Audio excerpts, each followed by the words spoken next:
ভাজা চালের গুঁড়ো দিয়ে যে কত সুস্বাদু একটা নাড়ু তৈরি করা যায় সেটাই এখন আমি আপনাদের দেখাবো। তো চলুন তৈরি করছি ভাজা চাল নারকেলের নাড়ু। চাল ভাজাটাকে একদম রুম টেম্পারেচারে এনে তার থেকে 1 কাপ পরিমাণ একটা মিক্সারে নিয়ে আমি এটাকে খুব ভালো করে মিক্স করে নিব। এটা কিন্তু একদম মিহি গুঁড়ি করা যাবে না, একটু আধা ভাঙ্গা করতে হবে। দেখতে পাচ্ছেন এখানে কিন্তু দানা দানা আছে, একদম মিহি হয়ে যায়নি।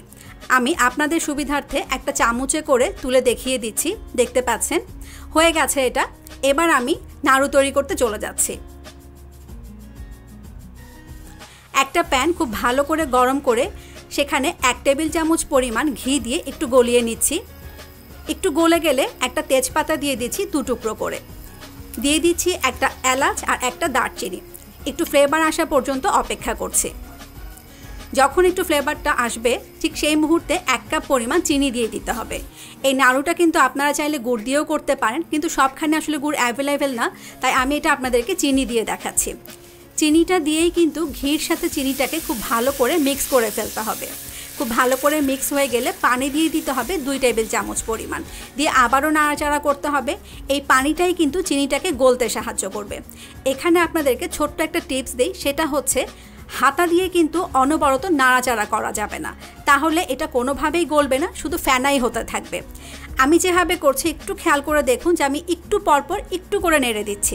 ঠিক এভাবে করলে চিনিটা তাড়াতাড়ি গলবে এবং ক্যারামেলের রঙটা খুব সুন্দর হবে। যখন চিনিটা একদম প্রায় গলে আসবে তখন 2 সাইডটা ধরে এভাবে একটু ঘুরিয়ে ঘুরিয়ে কালারটা নিয়ে আসতে হবে। একটু লক্ষ্য করলে খেয়াল করবেন যে চিনিটার কালারটা কিন্তু খুব সুন্দর একটা ক্যারামেলাইজড কালার হয়ে আসছে। ঠিক যখন এরকম কালার হয়ে আসবে তখন আমি নারিকেলটা দেওয়া শুরু করব। আমি এখানে 2 কাপ পরিমাণ নারিকেল দিয়েছি। আমি টাটকা নারিকেল কুড়িয়ে দিয়েছি, আপনারা চাইলে ফ্রোজেনটাও দিতে পারেন, তবে সেক্ষেত্রে অবশ্যই রুম টেম্পারেচারে এনে তারপরে দিতে হবে। নারিকেলটা দিয়েই কিন্তু অনবরত নাড়তে হবে, না হলে কিন্তু দলা ধরে যাবে অথবা পুড়ে যাবে। চিনির সাথে নাড়তে নাড়তে নারকেলটা যখন টেনে আসবে ঠিক সেই মুহূর্তে ভাজা চালের গুঁড়োটা আমি দিয়ে দেব। এটা কিন্তু একবারে দিয়ে দেবেন না, 2 ধাপে দিতে হবে। প্রথমে অর্ধেকটা দিয়ে নাড়াচাড়া করে এরপরে বাকি অর্ধেকটা দিয়ে দিতে হবে। দিয়ে খুব ভালো করে কিন্তু মিক্স করে ফেলতে হবে যেন চিনির সাথে নারকেল ভাজা চালের গুঁড়ো সব খুব ভালোভাবে মিক্স হয়ে যায়। আর পুরো প্রসেসটাতেই কিন্তু চুলার আঁচটা থাকবে মিডিয়ামের থেকে একটু বেশি, মানে মিডিয়াম আর হাইয়ের মাঝামাঝি। নাড়তে নাড়তে এক পর্যায়ে কিন্তু দেখবেন সব কিছু খুব ভালোভাবে মিক্স হয়ে গেছে আর একটু টেনে এসছে। প্যানে কোনো পানি দেখা যাবে না, নাড়তেও কষ্ট হবে, আবার হাতার সাথেও কিন্তু লেগে থাকবে। তখন আপনারা বুঝবেন যে এটা হয়ে গেছে। আর একটু ঘন ঘন নাড়বেন, না হলে কিন্তু নিচে পুড়ে যাবে। আমার এটা কিন্তু হয়ে গেছে, চুলাটা বন্ধ করে দিয়েছি। এবার হাতাটা দিয়ে আমি এগুলোকে একটু এরকম কেটে কেটে দিচ্ছি। এতে করে হবে কি তাড়াতাড়ি ঠান্ডাও হবে, আবার যখন আমি এটাকে গোল করে নাড়ু বানাবো সেটাও খুব সুন্দর হবে। অপেক্ষা করছি 2 মিনিট। ঠিক 2 মিনিট পরে আমি হাতে একটু নর্মাল পানি মাখিয়ে নিয়ে অল্প একটু নিয়ে গোল গোল করে নিচ্ছি। সাইজটা কেমন হবে এটা একান্তই আপনাদের উপর, ছোটও করতে পারেন বড়ও করতে পারেন। ঠিক এভাবে আমি এখন সবগুলো নাড়ু বানিয়ে নিচ্ছি।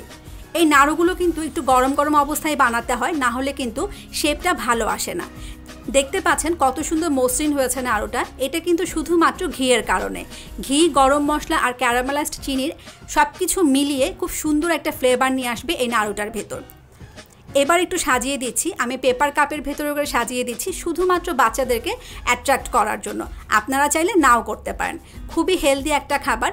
এই নাড়ুটা কিন্তু এয়ারটাইট বক্সে করে আপনারা 10 থেকে 15 দিন খুব সুন্দরভাবে সংরক্ষণ করতে পারবেন। যখন ইচ্ছা তখন খেয়ে নিতে পারবেন। কোনোভাবেই কিন্তু ফ্রিজে রেখে দেবেন না, ফ্রিজে রেখে দিলে কিন্তু এটা অনেক শক্ত হয়ে যাবে। আমি আমার ক্ষুদ্র জ্ঞান দিয়ে চেষ্টা করেছি গ্রাম বাংলার বিলুপ্তপ্রায় রেসিপিগুলোকে আপনাদের সামনে হাজির করতে। আশা করি আপনাদের ভালো লাগবে। অবশ্যই তৈরি করবেন এবং আপনার ফ্যামিলি মেম্বারদের সাথে এনজয় করবেন। আমাদের জন্য দোয়া করবেন। আজ এ পর্যন্তই, আবারও দেখা হবে অনলাইনে। সে পর্যন্ত সবাই সুস্থ থাকবেন।